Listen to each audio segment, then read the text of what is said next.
podcast est propulsé par Ox B2B, une firme spécialisée dans le développement des affaires numériques.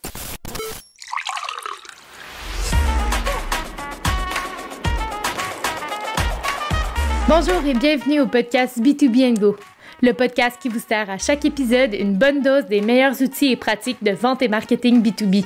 C'est dans une formule pour emporter que Simon Deschênes et ses invités discutent des meilleures stratégies numériques et tendances de l'industrie, toujours sous le thème de la croissance des ventes. La table est mise pour vous présenter le B2B sous un nouvel angle. Bonne écoute!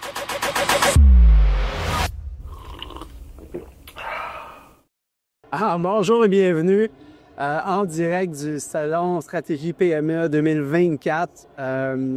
Aujourd'hui, on va traiter plusieurs sujets, mais pour casser la glace, on commence avec Mélissa Drouin. Mélissa, merci de te prêter au jeu. Tu as un peu de chaos ici aujourd'hui. Oui, effectivement. Puis avec le groupe Mallette, vous exposez ici même aujourd'hui. Puis, en fait, le groupe Mallette, c'est un cabinet comptable, mais aujourd'hui, on va parler de fusion-acquisition. Oui, effectivement. J'aimerais beaucoup que premièrement, tu nous dises qu'est-ce que le groupe Mallette, puis après ça, ton rôle au sein de l'entreprise.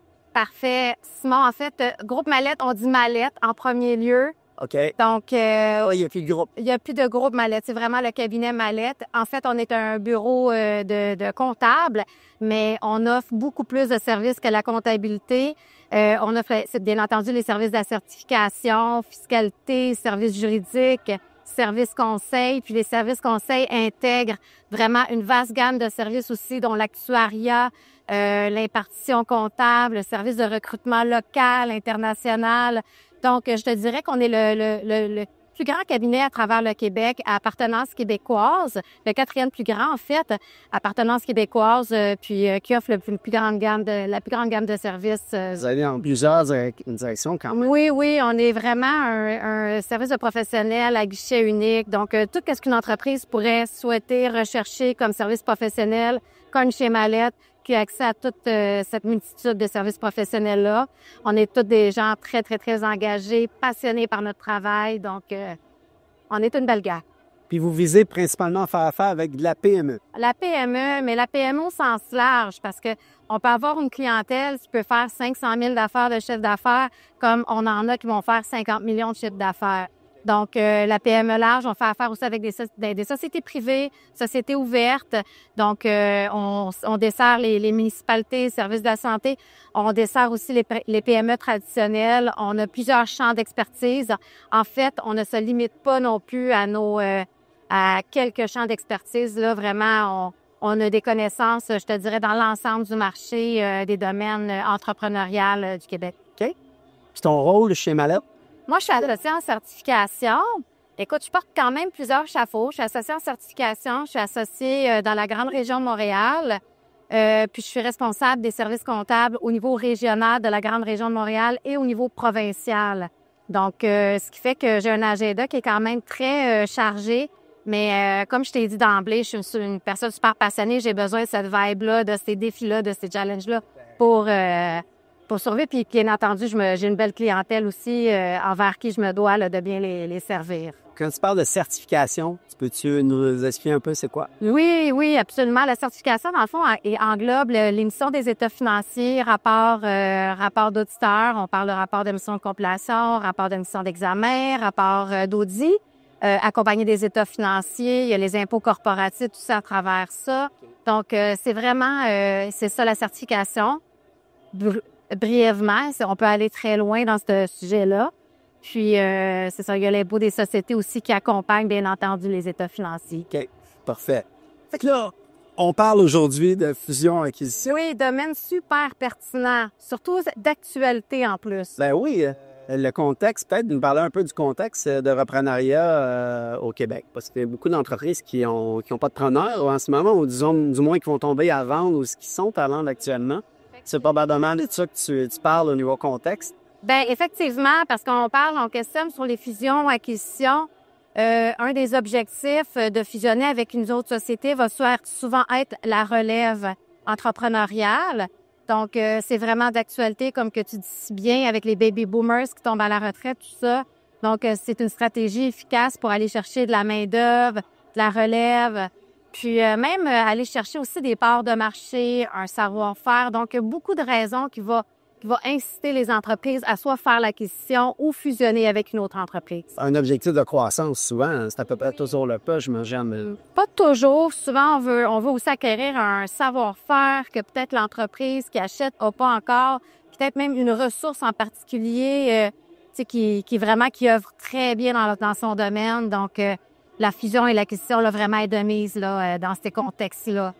Quand tu fais affaire avec des clients qui sont en mode acquisition et fusion, est-ce que c'est toujours des gens qui pensent à l'acquisition en premier puis la fusion vient en deuxième? Comment ça fonctionne? Comment ça germe l'idée de la fusion? En fait, il faut vraiment distinguer la fusion et l'acquisition. La fusion d'entreprise, dans le fond, c'est vraiment c'est deux entreprises qui vont s'intégrer à une seule. Donc, le passé des deux entreprises vont bien entendu devenir un seul passé. Donc, on devient responsable du passé des entreprises, ce qui est vraiment un aspect là, très, très, très important à considérer. Tandis que l'acquisition d'entreprise va faire en sorte que tu vas acquérir soit les actifs de l'entreprise ou les actions. Donc, mais l'acquisition peut se faire aussi au niveau des actionnaires ou au niveau d'une autre société. Donc, la résultante est que deux entreprises qui restent distinctes au bout de la ligne, contrairement à la fusion où c'est une seule entreprise. Oui, OK, parfait.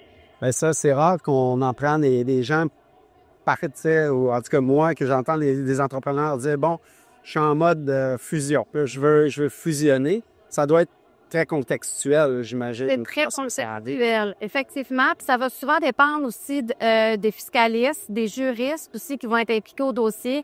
Parce que naturellement, quand on parle de fusion ou acquisition d'actions, il y a toujours une vérification diligente qui doit se faire.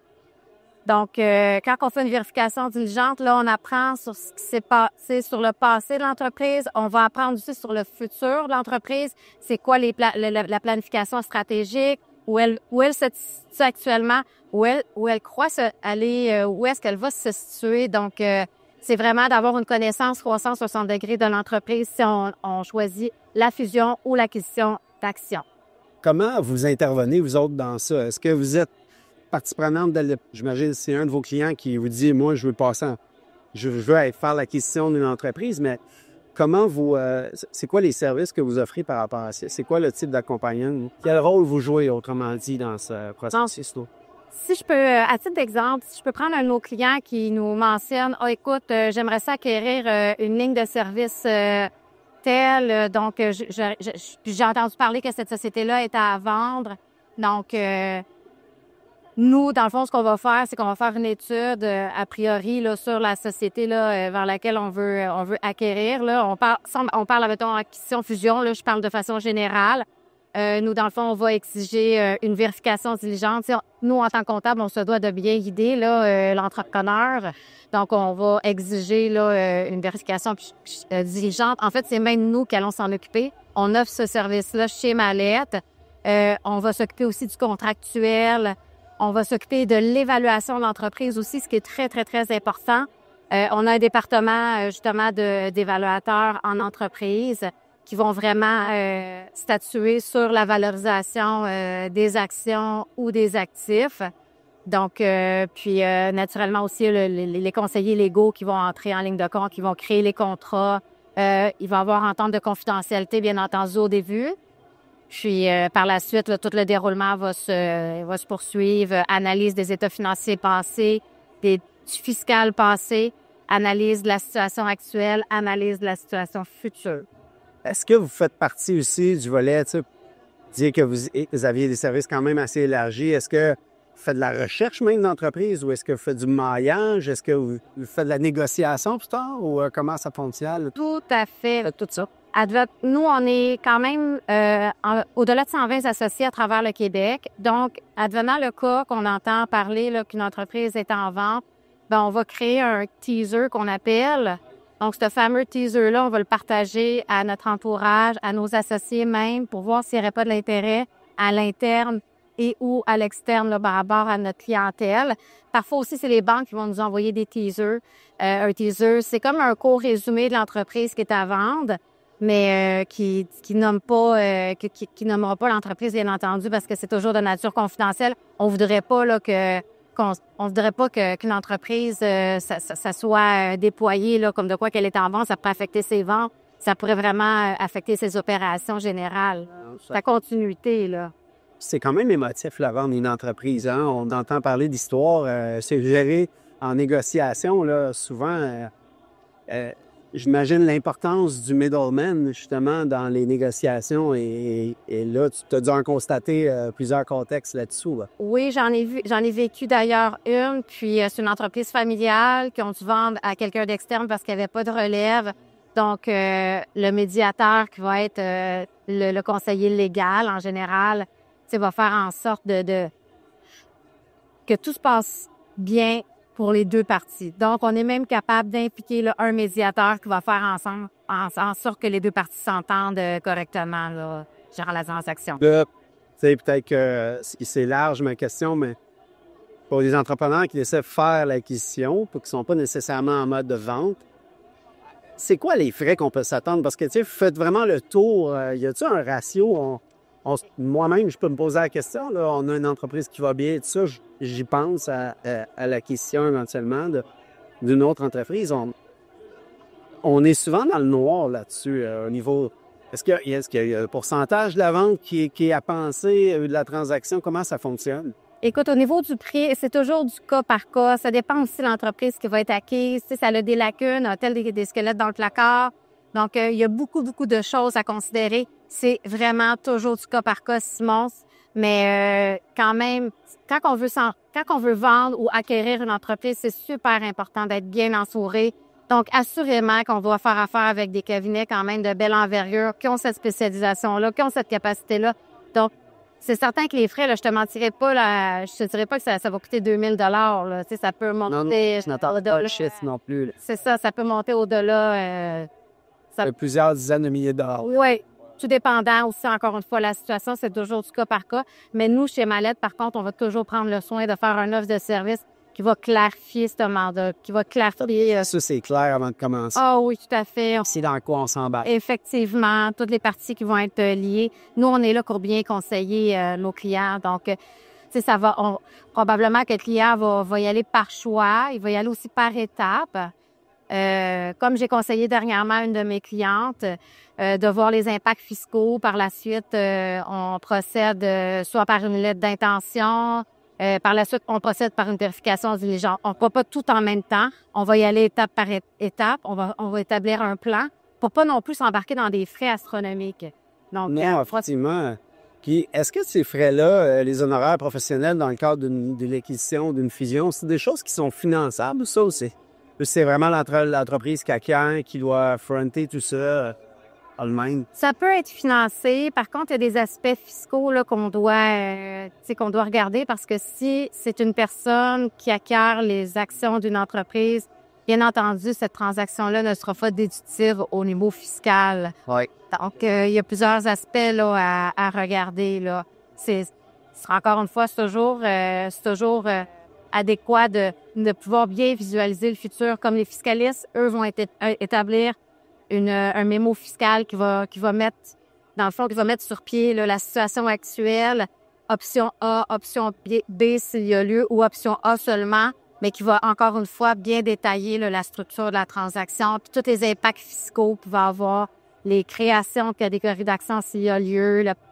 Puis, c'est ça. Il faut vraiment être préparé en amont là, quand on veut faire ce type de transaction. Ouais, j'imagine. Puis, oui. J'imagine que vous avez un gros rôle à jouer aussi avec les partenaires financiers. Là. Donc, tout le montage financier, est-ce que vous avez aussi le réseau de contact pour faire justement le build-up? Parce que c'est jamais une seule institution qui s'implique. On va souvent avoir une banque à charte puis avec d'autres partenaires impliqués. Est-ce que c'est un service que vous offrez aussi à vos clients comme tel? Oui, tout à fait. Dans le fond, nous, on entretient des excellentes relations là, avec les institutions financières, les BDC de ce monde, les Investissements Québec de ce monde, tous les partenaires là, qui sont possibles sur le marché. Parce que parfois aussi, on va faire une acquisition qui va avoir deux institutions qui vont se compléter, comme Investissement Québec, puis je nommerai pas d'institutions financières, en particulier le Banque à charte, donc qui vont se compléter pour pour financer là, l'acquisition complète. Mais nous, en tant que comptable, on doit faire des forecasts, des budgets forecasts. Donc, puis naturellement, chez Mallette, encore une fois, finance corporative, c'est un service qu'on offre. Donc, on va faire les plans, les états financiers pro forma qu'on va donner à la banque qui vont, dans le fond, stipuler là, des simulations pour voir jusqu'où est-ce que l'entreprise, la fusion, l'acquisition peut aller au niveau financier. Est-ce que la réputation d'un cabinet comme Mallette, par exemple, a un impact sur la crédibilité auprès des financiers, justement? Est-ce que tu le vois, ça? Ben, là, tu vas me dire oui, là, mais objectivement, vraiment, mais y a-t-il un impact quand ils vous voient, vous, ou, désolé, là, mais des états qui ont été préparés par une firme qui est moins connue ou qui a peut-être l'air moins sérieuse ou quoi que ce soit, est-ce que ça a un impact? Moi, je crois que oui. Oui. Oui. Puis même, je dis que je crois, mais je suis assurée que oui. Ça a un impact selon les relations aussi qu'on entretient avec les banques. Parce qu'advenant qu'on présente des cas d'entreprise, peut-être qui ont échoué dans le passé, bien, disons qu'on va être moins crédible auprès des institutions financières, auprès des bailleurs de fonds. Tandis que Mallette, c'est certain qu'on va s'assurer du passé de l'entreprise avec laquelle on fait affaire. Souvent aussi, ça fait partie de nos clients. Puis la société qui va être en acquisition, bien, on va faire toutes les vérifications nécessaires pour pas que le deal devienne nul et non avenu ou qu'il devienne un chaos total, là. Donc, nous, on s'assure vraiment de la crédibilité aussi de la transaction avant de la présenter auprès de l'institution financière, là. Donc, on a une bonne réputation.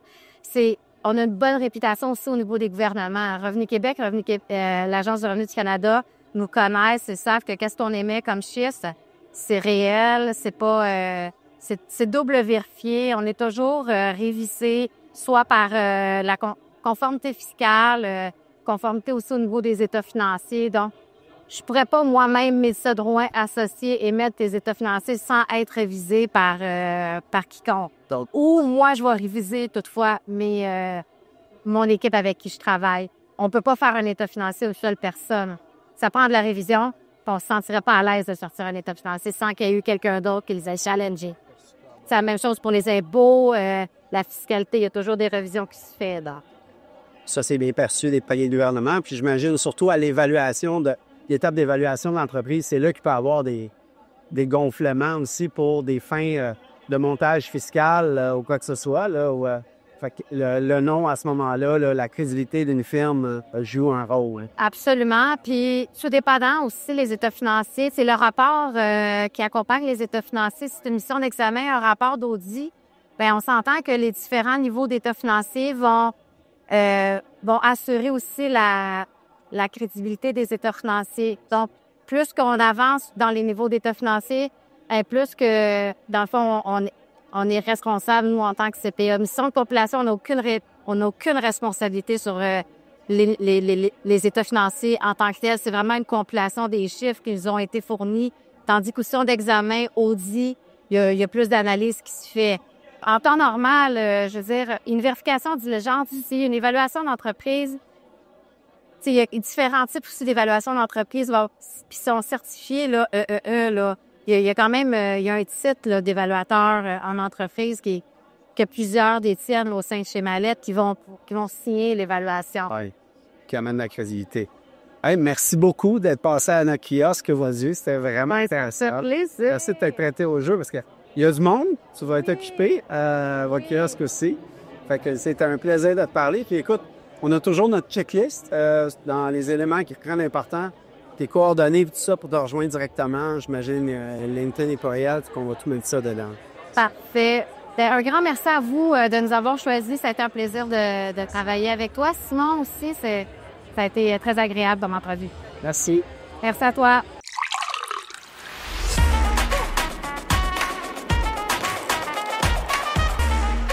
C'est ce qui met fin à un autre épisode de B2B & Go.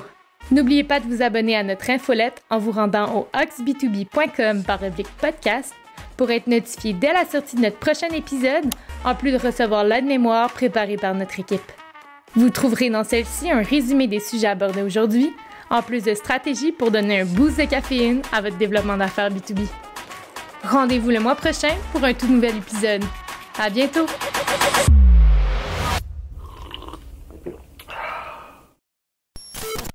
Le podcast que vous venez d'écouter est propulsé par Ox B2B, une firme spécialisée dans le développement d'affaires numériques.